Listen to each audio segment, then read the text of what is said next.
مجھ پہ لطف دوام ایسا. سبحان اللہ. سو جاؤ.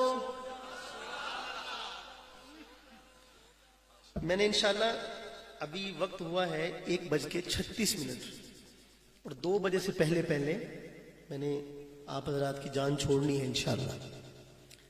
ہون تو کہہ دیو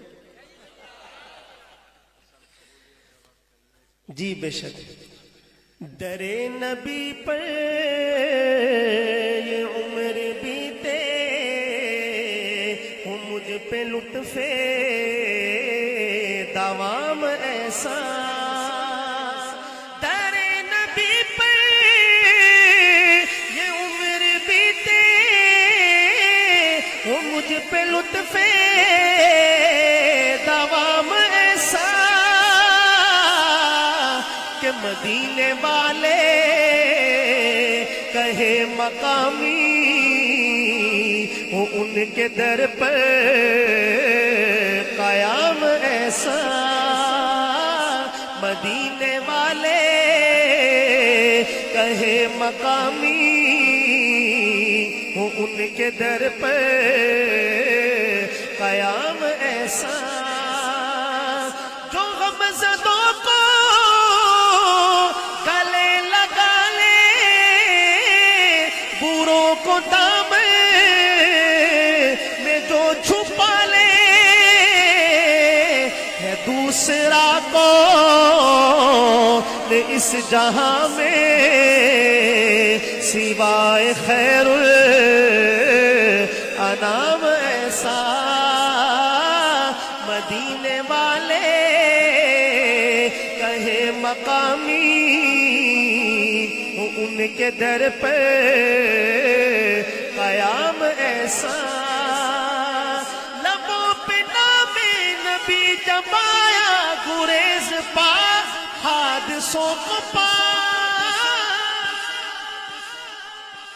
لبوں پہ نام نبی جب آیا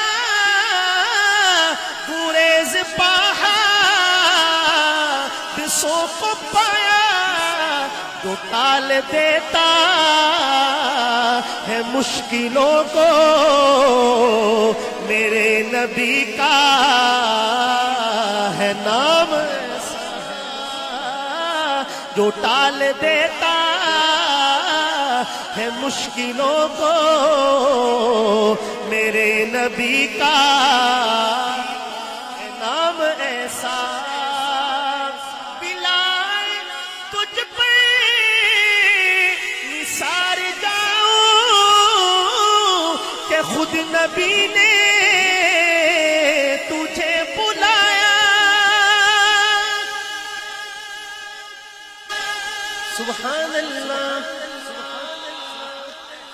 ہمارے آقا کا وصال ہوا مدینہ طیبہ میں تو بلال حبشی نے جو پہلی اذان پڑھی ظہر کی اذان تھی اور جب بلال اس جملے پر پہنچے اشہد ان محمد رسول اللہ تو ہچکی بن گئی.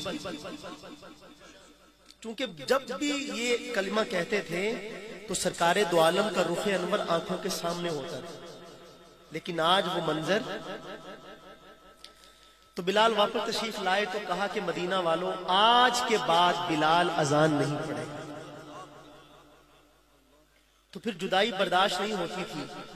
ہجرت کی اور دمشق چلے گئے تو خواب میں سرکار دو عالم نے ایک مرتبہ حضرت بلال سے فرمایا کہ بلال یہ کیسی بے وفائی ہے, تم تو کبھی ملنے بھی نہیں آتے. تو بلال نے رخت سفر باندھا اور حاضر ہوئے مدینہ طیبہ میں. اقبال نے کہا تھا وہ آستان نہ چھٹا تجھ سے ایک دم کے لیے, کسی کے عشق میں تو نے مزے ستم کے لیے.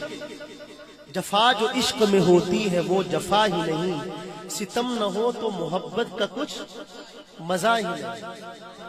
تو اقبال حاضر ہوئے مدینہ طیبہ میں اور سرکار دو عالم صلی اللہ علیہ وسلم کی قبر اطہر پر آ کر گر گئے وارفتگی کے ساتھ. جب کچھ ہوش آئی لوگوں نے کہا بلال آج بڑے عرصے کے بعد آپ تشریف لائے ہیں, ذرا ہمیں اللہ کے نبی کے زمانے والی اذان تو سنائیے. تو بلال کے لبوں پر ایک ہی بات تھی کہ نہیں نہیں۔ تو لوگوں نے کہا کہ سفارشی ڈھونڈو جن کی بات کو بلال ٹال نہ سکے۔ تو نگاہیں اٹھی تو دو شہزادوں پہ جا کے ٹھہر گئیں، ایک کو حسن اور ایک کو حسین کہتے ہیں رضی اللہ تعالیٰ عنہما۔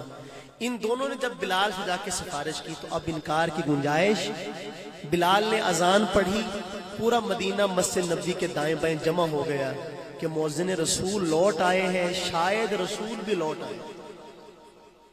لوگوں کو اللہ کے نبی کا زمانہ یاد آ گیا۔ اس واقعے کی طرف اشارہ ہے، ملاحظہ کیجیے گا شعر اور میرے ساتھ دوسرا مصرع مل کر پڑھیے گا۔ بلال تجھ پر نثار جاؤں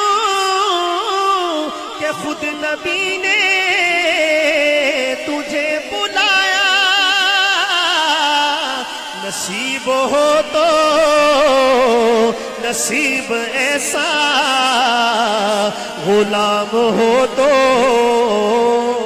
غلام ایسا،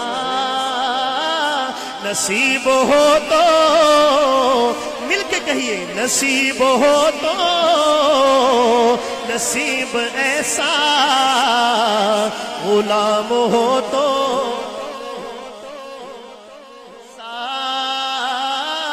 نصیب ہو تو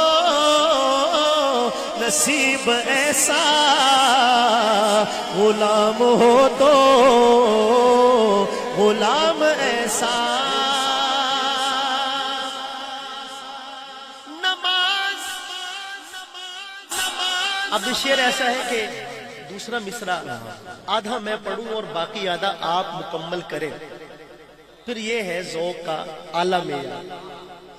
باقی گزارا تو کر ہی رہے پہلے بھی، کر لیں گے اب بھی انشاءاللہ، کوئی مسئلہ نہیں۔ لیکن بہرحال شعر مصرع ایسا ہے کہ آپ خود پہنچ جائیں گے کہ آگے شاعر کیا کہے گا۔ سنیے گا شعر۔ نماز اقصی میں جب پڑھائی تو انبیاء رسول یہ بولے، نماز ہو تو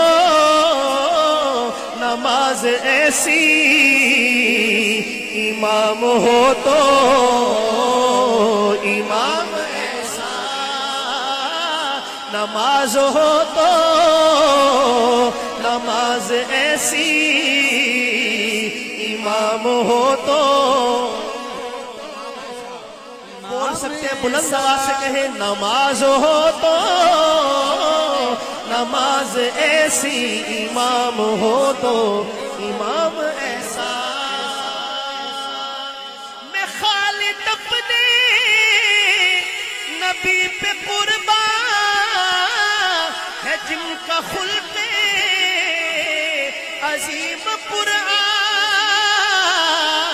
ہے، روشنی جس کی دو جہاں میں نہیں ہے ماہ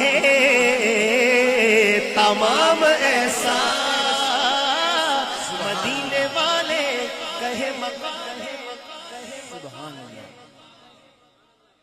ہے، جتنے عقلوں خرد کے دعوے سب ان کی گردے سفر میں،